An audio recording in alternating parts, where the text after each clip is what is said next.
പെയ്തുകൊണ്ടിരുന്നു. പക്ഷേ മാനം തെളിഞ്ഞിരുന്നില്ല.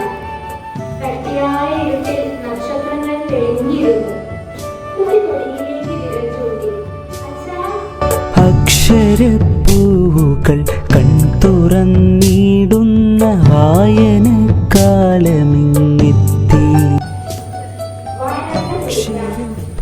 ഞാൻ വായിച്ചു വളർന്ന് അഖണ്ഡതയും സംസ്കാരവും ഉയർത്തുവാൻ വേണ്ട പ്രവർത്തനങ്ങളിൽ സജീവമായി പങ്കുചേരും. പുസ്തകത്താലു തുറന്നു തേൻ തുമ്പിയായൊക്കെ നുകർന്നു